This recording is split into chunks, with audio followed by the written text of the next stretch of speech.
Hey, ladies and gentlemen, this is Carmine Sabia for Explain America, and the news just got worse for John Bolton.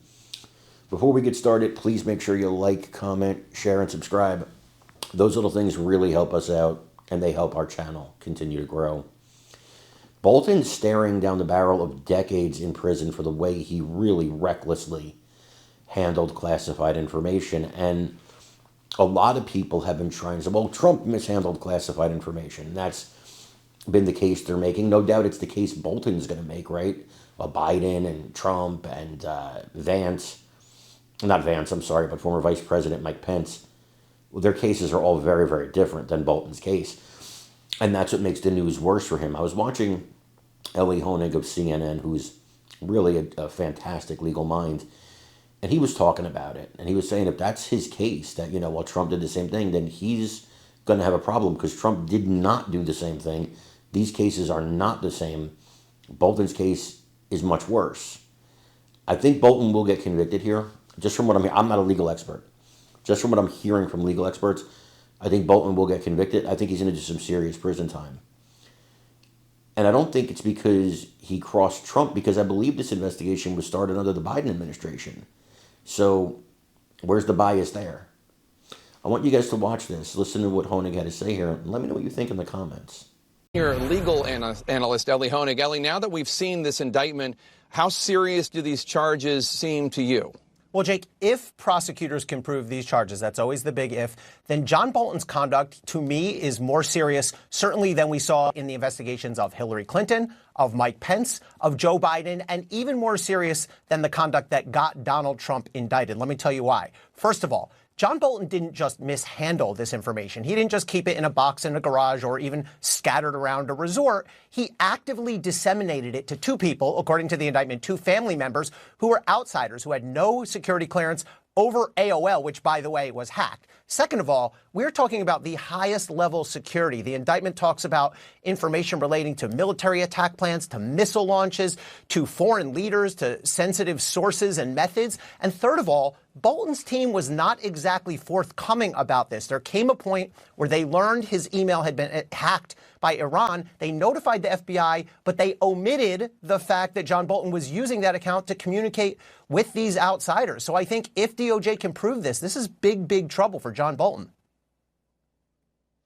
When President Trump was indicted on federal charges relating to mishandling classified documents in 2022, Bolton said this. In most offices, you would have a very clear segregation of the sensitive classified material locked in safes, handled very carefully, versus all the unclassified material.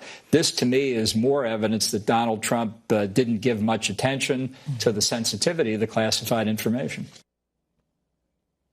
The indictment contains numerous comments like that by Bolton about other people, including I believe, although the indictment doesn't mention them, it says like public official 1, public official 2, but I believe Hillary Clinton and Pete Hegseth are also criticized. How relevant is that? Why are the prosecutors including those statements in the indictment? So that's absolutely legally relevant. That's not just intended to rub it in Bolton's face or to show that he's a hypocrite. That's intended to show his criminal intent, because when you have charges like this relating to mishandling or disseminating sensitive classified information, prosecutors have to prove that he acted willfully, meaning he knew he did it. It wasn't just by accident, and also that he knew it was illegal. And those statements by John Bolton make out a very clear case that he, of all people, understood how sensitive this information was and what the law required. So that's going to be an absolutely relevant part of the prosecution's case here. So obviously, in just the last 3 weeks, we've seen a number of Trump opponents, Trump critics, indicted. We saw the New York Attorney General Letitia James with alleged fraud having to do with mortgage. We saw the same thing happen to James Comey, the former FBI director, when it comes to statements he made to Congress that prosecutors allege were false. Do you see this indictment in the same frame, another Trump opponent indicted? I don't, Jake. I see this as different. There's no question there's longstanding bad blood both ways between Donald Trump and John Bolton. John Bolton also will be able to make a motion to dismiss based on selective or vindictive prosecution. But I see a couple distinguishing factors. One, Donald Trump, in contrast to Letitia James and Jim Comey, Donald Trump did not take to social media and explicitly order the attorney general to indict them. Bolton was not part of that social media post. But more importantly, Jake, the reporting is, and the indictment seems to reflect, this investigation predates the current Trump administration. And if that's the case, if it goes back to the prior Biden administration, I think that's really going to undermine any malicious prosecution claim that John Bolton has. Also, I should add, the charges here against John Bolton are vastly more serious than the charges that have been made against Jim Comey and Letitia James. So I see this as separate and apart from those. But his attorney, Abby Lowell, says this was already known to the FBI in 2021, and this had already basically been litigated. You don't think that that's true?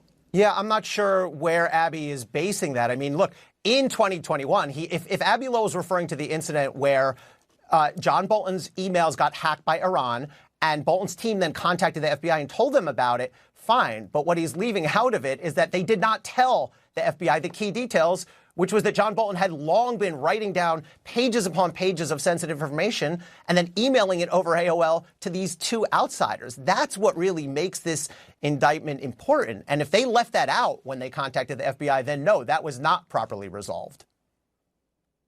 All right, Ellie Honig, thanks so much. Appreciate your insights. Much more.